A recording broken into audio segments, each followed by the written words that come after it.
"Sir, this clause is a trap," little girl said, and the CEO's smile instantly faded. Before we dive into this inspiring story, comment below, where in the world are you watching from? Subscribe and turn on notification to see more stories like this. The polished mahogany conference table stretched across the room like an altar of corporate power. 23 executives, lawyers, and advisors sat around it, their expensive suits and confident smiles reflecting the golden afternoon light streaming through floor-to-ceiling windows. At the head of the table, CEO Robert Steinberg was beaming. His signature grin, the one that had closed billion-dollar deals and charmed investors for 2 decades, spread across his face as he reached for his gold-plated pen. The room buzzed with quiet satisfaction. Handshakes had already been exchanged. Champagne bottles waited in the corner. After months of negotiations, the $2.8 billion acquisition was finally ready for signatures. "Gentlemen, ladies," Steinberg announced, his voice carrying the authority of a man accustomed to having the final word, "let's make history." The thick contract lay open before him, 847 pages of legal language that would reshape 2 companies and hundreds of careers. His pen hovered over the signature line. That's when a voice cut through the celebratory atmosphere like a blade through silk. "Sir, this clause is a trap." The words came from the far end of the table, spoken with calm precision that seemed to freeze the very air in the room. Every head turned toward the source, a 17-year-old girl in a modest business suit, her hands folded neatly in front of a stack of papers. Steinberg's pen stopped mid-motion. His trademark smile flickered, then began to fade like a light dimming in slow motion. The silence that followed was deafening. No one moved. No one breathed. The only sound was the distant hum of the building's ventilation system and the faint tick of an antique clock on the bookshelf. The girl's eyes met the CEO's across the polished table. Her expression was steady, professional, utterly serious. She had just spoken words that could destroy everything in this room, or save it. Steinberg's smile vanished completely. His face went pale. The pen slipped from his fingers and clattered onto the mahogany surface, the sound echoing through the frozen boardroom like a gunshot. A $2.8 billion deal hung in the balance, suspended on the words of a teenager who had just changed everything. Like and subscribe now, don't miss the reveal. But how does a 17-year-old girl end up in a boardroom full of corporate titans, armed with knowledge that could save or destroy a multi-billion-dollar deal? 3 years earlier, Natalie Webb had learned the hard way that words on paper could change everything. Her family had been days away from losing their home. The mortgage contract her parents signed seemed straightforward, until hidden clauses triggered penalty rates that tripled their payments overnight. While her friend spent evenings texting and scrolling through social media, Natalie found herself hunched over kitchen table documents, trying to decode the legal language that threatened to destroy her family's life. That crisis had awakened something in her. A burning need to understand the system that seemed designed to confuse and trap ordinary people. Most teenagers lose interest in complex subjects after a few weeks. Natalie did the opposite. She dove deeper. She started with basic contract law, downloading legal textbooks and court cases.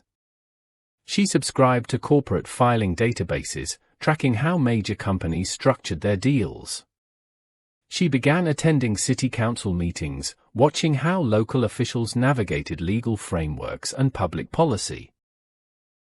Her bedroom walls became covered with printouts of merger agreements, liability clauses, and regulatory filings. Where other teens had posters of celebrities, Natalie had flowcharts mapping corporate ownership structures and timelines of major legal precedents. Her AP government teacher, Mrs. Rodriguez, noticed her exceptional analytical skills during class discussions about regulatory policy. When the competitive summer internship program at Morrison & Associates opened applications, Mrs. Rodriguez pulled Natalie aside. "This firm represents some of the biggest companies in the state," she explained. "Most interns just file papers and make coffee. But you might actually learn something valuable." Morrison and Associates occupied 3 floors of the city's most prestigious office building. The firm's reputation was built on handling complex corporate transactions that other lawyers couldn't manage. Their client list read like a who's who of regional business leaders. Most 17-year-old interns would have been intimidated by the marble lobby and expensive suits. Natalie felt like she was finally where she belonged. Her supervisor, senior associate Rachel Manning, had been skeptical at first.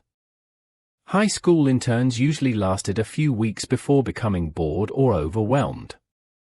She assigned Natalie the typical busy work, organizing case files, scanning documents, updating client databases. But Natalie approached even mundane tasks with surgical precision. She didn't just file documents, she read them. She didn't just scan contracts, she analyzed their structure. She asked questions that made Rachel pause and reconsider details she had overlooked. Within 2 weeks, Rachel was including Natalie in client meetings. Within a month, she was asking for Natalie's input on contract reviews. Other associates began requesting her assistance with research projects that required meticulous attention to detail. "She reads contracts like other people read novels," Rachel told her colleagues. "And she catches things that lawyers with 20 years of experience miss." Natalie's reputation for thoroughness spread throughout the firm. Partners began mentioning this high school intern who actually understands liability clauses in their meetings. Senior attorneys started routing complex documents through her desk for initial review. She had developed an almost supernatural ability to spot inconsistencies, hidden risks, and carefully disguised traps in legal language. While other people saw pages of boring text, Natalie saw patterns, connections, and potential disasters waiting to unfold. This obsession with detail had brought her to the biggest case of her young career, and the moment that would define everything that followed. The case that would test every skill Natalie had developed began with a phone call. Vasco Industries was calling. Robert Steinberg had built his manufacturing empire through a combination of brilliant strategy and ruthless execution. His company dominated 3 different industrial sectors, from automotive components to aerospace materials. But Steinberg's real talent wasn't in manufacturing, it was in deals. He had a reputation for seeing opportunities that others missed and closing acquisitions that competitors couldn't manage. His charm in boardrooms was legendary. His smile could make skeptical investors reach for their checkbooks and hesitant sellers sign contracts they had sworn they would never accept. But this deal was different. This was Steinberg's white whale. Robox Technologies had developed sensor technology that was revolutionizing autonomous vehicles. Their innovations had caught the attention of government agencies, military contractors, and every major automotive manufacturer in the world. The company's founder, Dr. Patricia Hoffman, had created something that could reshape entire industries. The problem was scale. Robox had brilliant technology but lacked the manufacturing infrastructure to meet growing demand. Meanwhile, Vasco had massive production capabilities but needed cutting-edge technology to stay competitive in rapidly evolving markets. It was a perfect match, on paper. The acquisition would be worth $2.8 billion, making it the largest deal in Vasco's history. More importantly, it would give Steinberg access to government contracts worth potentially hundreds of billions over the next decade. The autonomous vehicle market was exploding, and whoever controlled the sensor technology would control the future. Both companies wanted to move fast. Competition was fierce, and delays could mean losing everything to rival firms. Steinberg had personally negotiated the basic terms with Dr. Hoffman over 6 intense months of meetings, phone calls, and strategic dinners. Now came the legal work. The contract was a monster, 847 pages of technical specifications, regulatory requirements, intellectual property transfers, and financial arrangements. It covered everything from employee retention packages to environmental compliance protocols. The document was so complex that multiple law firms had been assigned different sections, with dozens of specialists reviewing specific areas of expertise. Morrison & Associates had been brought in to handle one of the most critical aspects, liability and indemnification clauses. These sections would determine who took responsibility if anything went wrong after the deal closed. They were the foundation that would protect both companies from future legal disasters. Rachel Manning had been assigned to lead this review. It was the kind of high-stakes work that could make or break careers at the firm. Partners expected perfection. Clients demanded protection. One missed detail could cost millions. But Rachel was drowning. 3 other major cases had exploded simultaneously, demanding her immediate attention. A pharmaceutical company was facing a regulatory crisis. A tech startup needed emergency contract revisions before their funding round collapsed. A real estate developer was being sued by environmental groups. With the Vasco review deadline approaching fast, Rachel made a decision that would change everything. She asked Natalie to handle the preliminary analysis of the liability sections. "I need you to go through these clauses with your usual thoroughness," Rachel explained, handing over a stack of documents that seemed to weigh 50 pounds.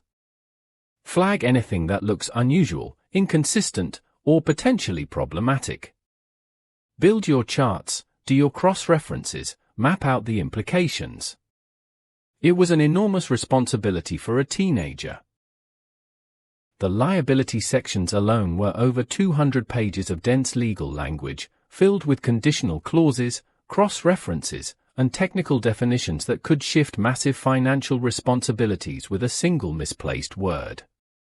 Natalie approached the task like an archaeological expedition. She cleared her desk, arranged multiple monitors, and prepared detailed spreadsheets to track every clause, every condition, every potential implication. For 2 full days, she disappeared into the contract's labyrinthine structure. She built flowcharts showing how different scenarios would affect each company's exposure. She created timelines mapping regulatory compliance requirements. She cross-referenced every definition, every exception, every conditional statement. Other interns would have skimmed the documents and highlighted obvious problems. Natalie treated each sentence like a puzzle piece that could reveal a larger picture. She read footnotes. She researched case law. She traced the legal precedents behind specific language choices. By the end of her deep dive, she had created a comprehensive analysis that would have impressed partners with decades of experience. Her charts revealed the contract's hidden architecture, the intricate web of protections, responsibilities, and potential traps that lay beneath its surface. And buried deep in that analysis, she had found something that made her blood run cold. What Natalie had discovered was hidden in plain sight, buried so deep within legal jargon that even experienced attorneys had missed it completely. Section 1 for Point 7.3, Environmental and Regulatory Compliance Indemnification. At first glance, it looked routine. Standard boilerplate language that appeared in every major acquisition contract. The kind of section that lawyers skimmed through because they had seen identical provisions hundreds of times before. But Natalie had learned never to assume anything was routine. The section ran for 3 dense paragraphs, filled with the usual protections about environmental compliance and regulatory responsibilities. Both companies would maintain proper permits. Both would follow established protocols. Both would handle their respective obligations according to industry standards. Everything seemed normal until the 3rd paragraph. Buried within a lengthy sentence about compliance timelines was a clause that seemed almost insignificant, Vasco Industries shall assume primary responsibility for all regulatory compliance matters requiring resolution within 36 months of closing.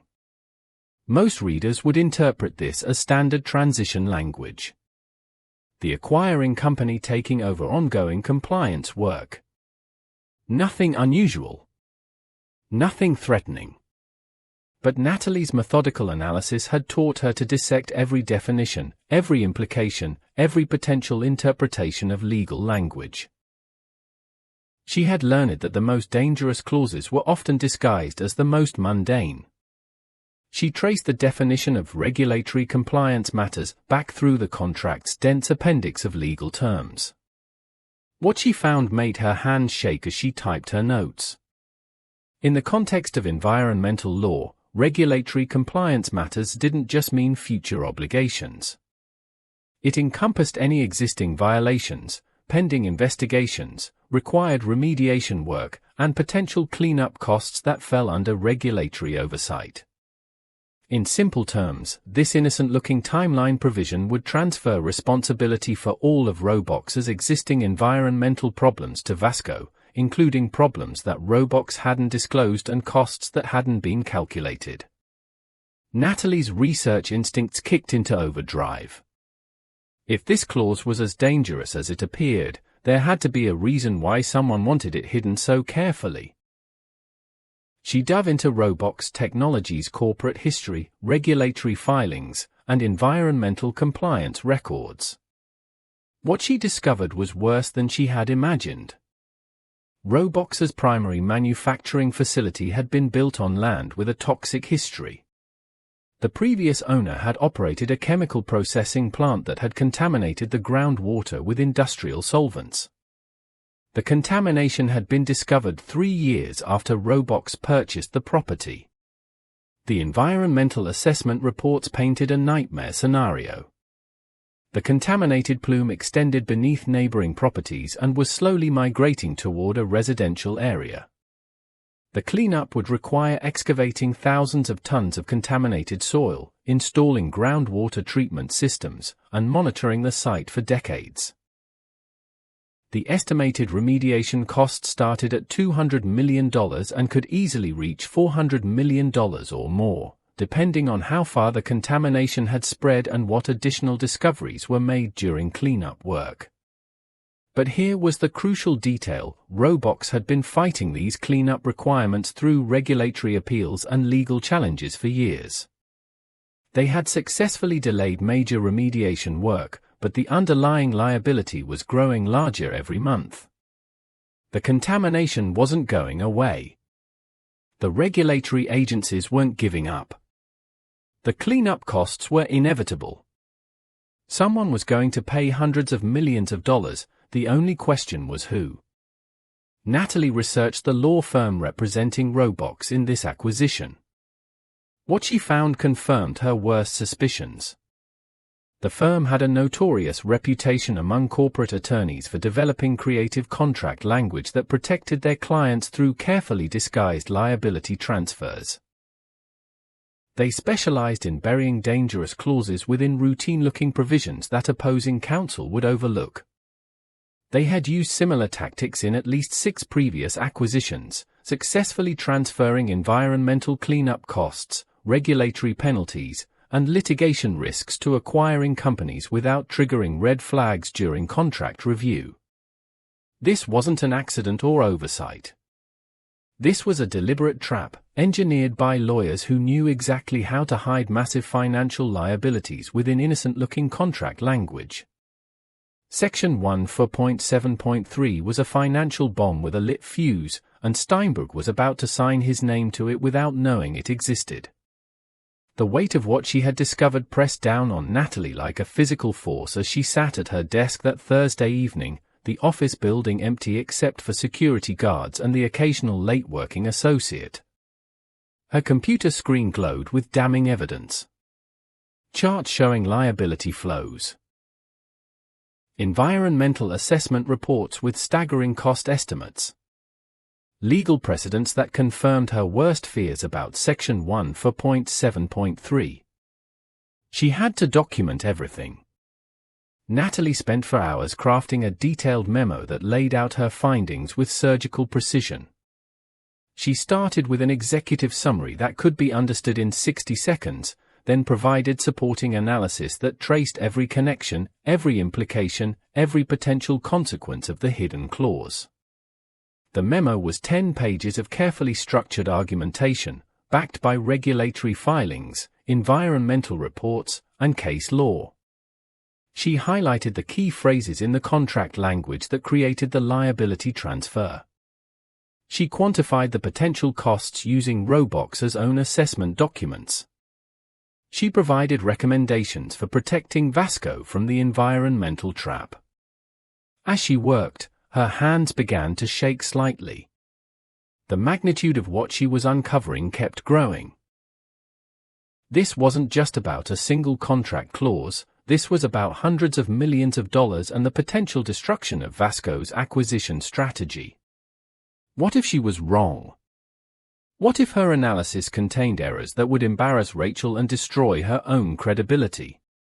What if raising these concerns killed a deal that could transform both companies? But what if she was right?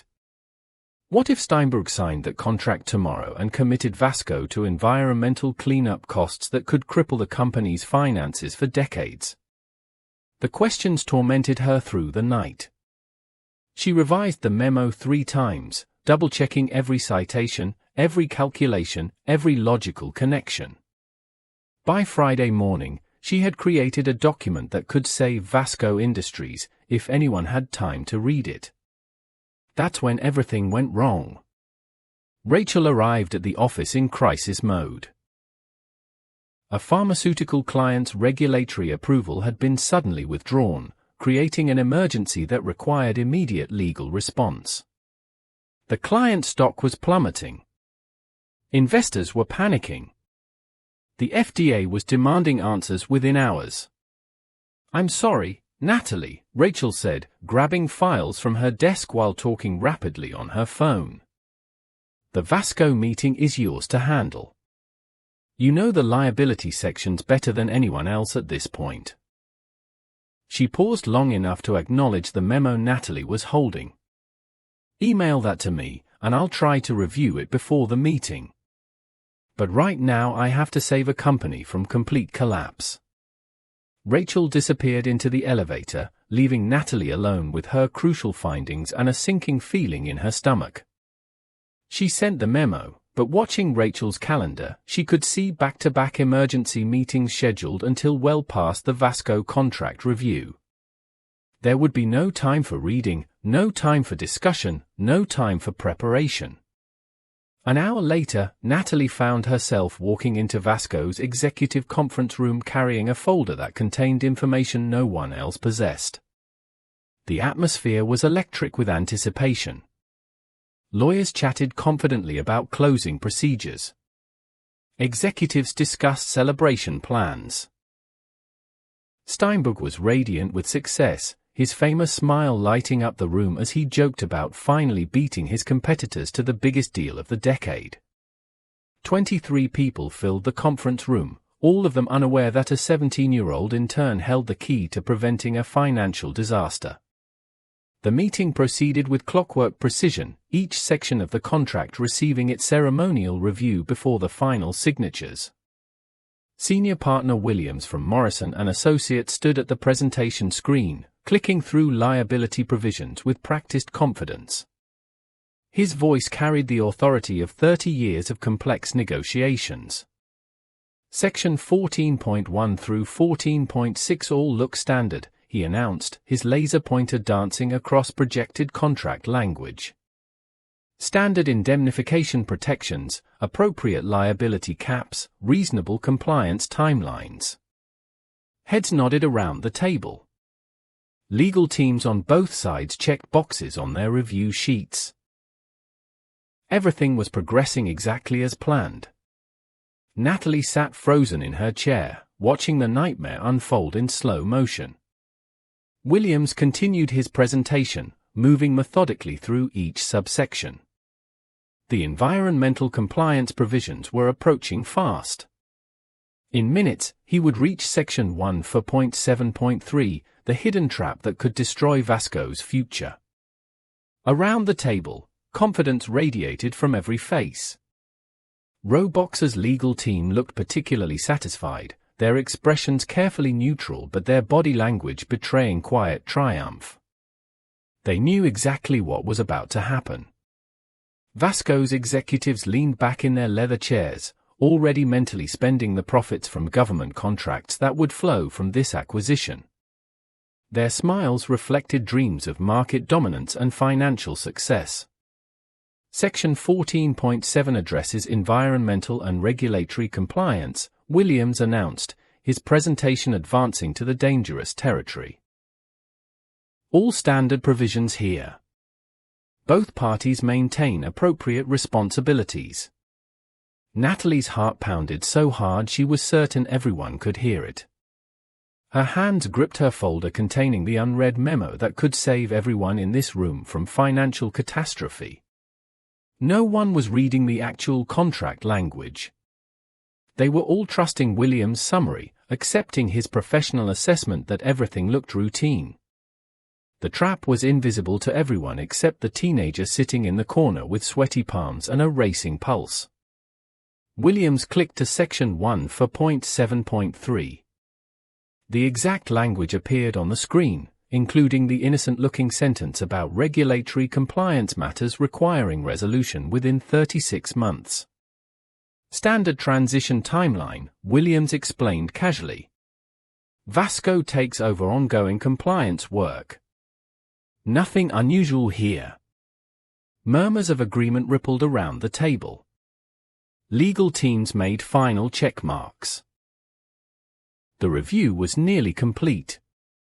Steinberg reached for his pen again, his signature smile returning as he prepared to close the deal of his career. The Robox representatives exchanged subtle glances, their trap about to spring perfectly. The presentation screen advanced past Section 1.7.3. The moment was slipping away. In 30 seconds, Williams would complete his review. In 60 seconds, the contract would be approved for signing. In 90 seconds, Steinberg would commit Vasco Industries to environmental cleanup costs that could bankrupt the company. The weight of knowledge pressed down on Natalie like a crushing force. Every instinct screamed at her to speak, to save her company from disaster. But the voice in her head whispered devastating questions. What if she was wrong? What if she embarrassed herself in front of the most powerful people in the room? What if she destroyed a deal that could transform two companies? The clock on the wall ticked toward her moment of truth. 23 adults were about to make the biggest mistake of their professional lives, and only she knew it was happening. The silence in the room felt deafening as Williams prepared to conclude his presentation. Williams was wrapping up his final comments when Natalie made her choice. She didn't shout. She didn't panic. She didn't let her voice crack with the terror that was coursing through her veins. Instead, she spoke with the calm precision of someone who had spent 3 years learning that words could save or destroy everything. Sir, this clause is a trap. The words cut through the room's comfortable murmur like a blade through paper. Every conversation stopped mid-sentence. Every head turned toward the source of the interruption. Natalie rose from her chair, her folder in hand, her eyes locked on Steinberg's face. The CEO's expression hadn't changed yet, his trademark smile still in place, confusion flickering behind his eyes. Section 14.7. 3. She continued, her voice gaining strength as she opened her folder. The regulatory compliance provision on page 247. It transfers all existing environmental liabilities from Robox to Vasco. She held up her analysis, the charts and documentation visible to everyone in the room. Her hands were steady now, her purpose clear. Robox's manufacturing facility sits on contaminated land. Groundwater contamination requiring hundreds of millions in cleanup costs. The clause makes Vasco responsible for all of it. The room held its breath. 23 pairs of eyes stared at the teenager who had just accused everyone of missing a financial catastrophe. That's when Steinberg's smile began to die. It happened slowly, like watching light fade from a dying bulb. The confident curve of his lips flattened. The warmth in his eyes turned to ice. His face went pale as the implications of her words sank in. The pen in his hand trembled slightly. His knuckles whitened as his grip tightened on the gold-plated instrument that had been seconds away from signing away hundreds of millions of dollars. The silence that followed was absolute. No one moved. No one breathed. The only sound was the distant hum of air conditioning and the terrible weight of realization settling over the room. Steinberg's eyes never left Natalie's face as his smile vanished completely, replaced by the hard expression of a man who had just glimpsed the abyss. The 17-year-old intern had just stopped a $2.8 billion disaster with 6 words. What happens next? Comment below with your guess before we reveal. The frozen tableau held for what felt like an eternity. Steinberg's eyes remained fixed on Natalie, his expression unreadable but intense. The gold pen lay motionless in his grip, suspended inches above the signature line that would have committed his company to financial ruin. Then the spell broke. Senior partner Williams lunged for his copy of the contract, frantically flipping to page 247. His confident demeanor had evaporated, replaced by the desperate urgency of a lawyer who suddenly realized he might have missed something catastrophic. Section 1 he muttered, scanning the dense text with the focus of a man whose career was hanging in the balance. Around the table, other lawyers followed suit. The sound of rustling paper filled the silence as legal teams on both sides scrambled to locate the clause that had escaped their collective attention. Vasco's executives leaned forward in their chairs, their celebratory mood replaced by growing alarm. The confidence that had filled the room moments earlier was bleeding away like air from a punctured balloon.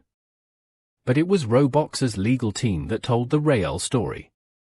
Their carefully maintained neutral expressions were cracking.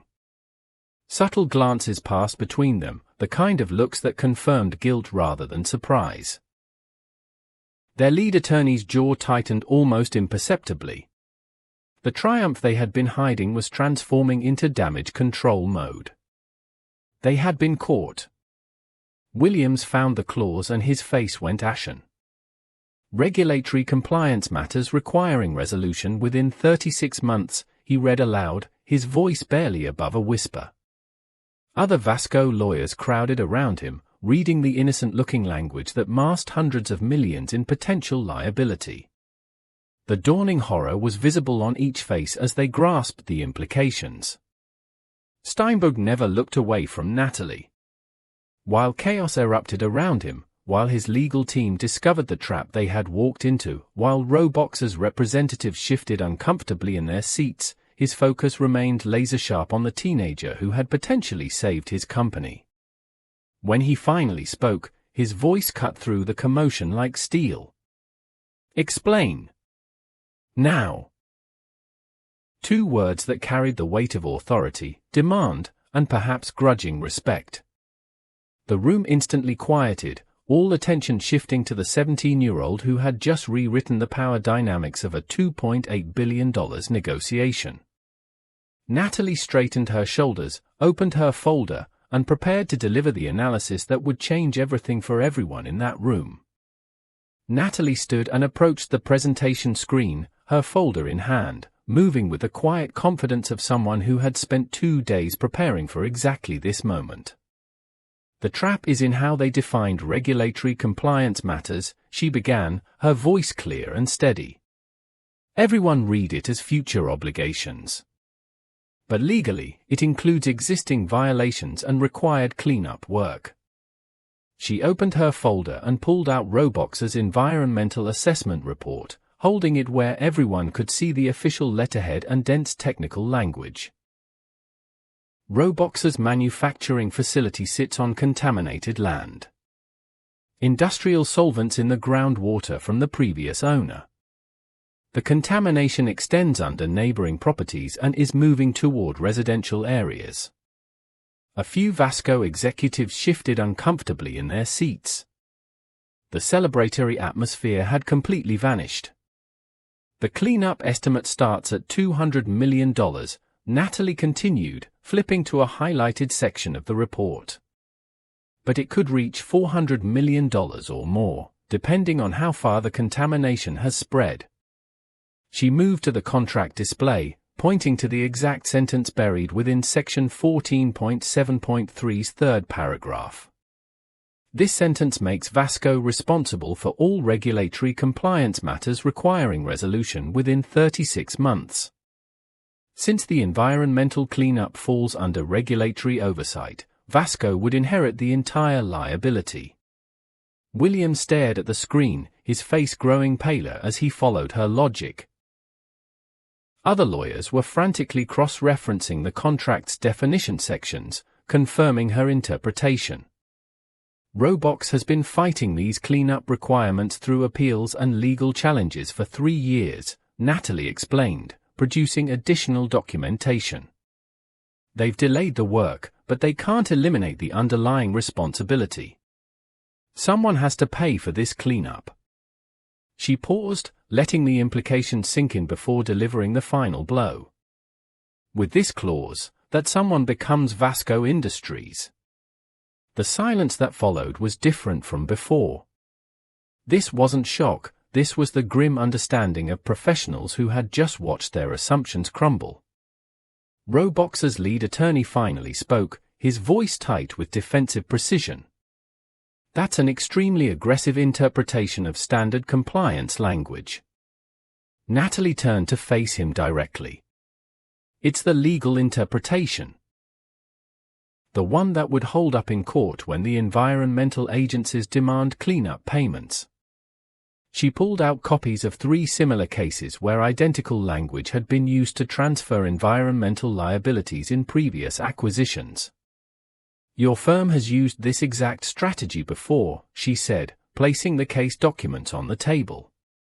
Same clause structure. Same hidden liability transfer.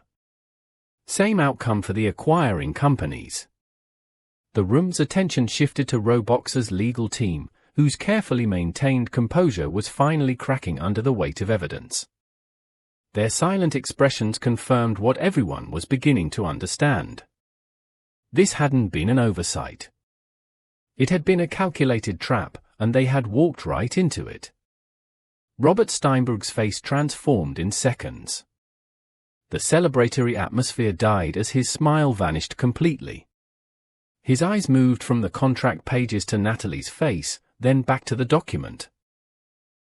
The room fell silent except for the sound of papers rustling as he flipped through the sections she had marked. His jaw tightened as he processed what he was seeing. This wasn't just a mistake or oversight. Someone had deliberately tried to saddle his company with massive financial obligations. The realization hit him like a physical blow. He had almost walked into a trap that could have cost Vasco hundreds of millions of dollars. The anger came first, hot and sharp. But Steinberg hadn't built his empire by letting emotions cloud his judgment.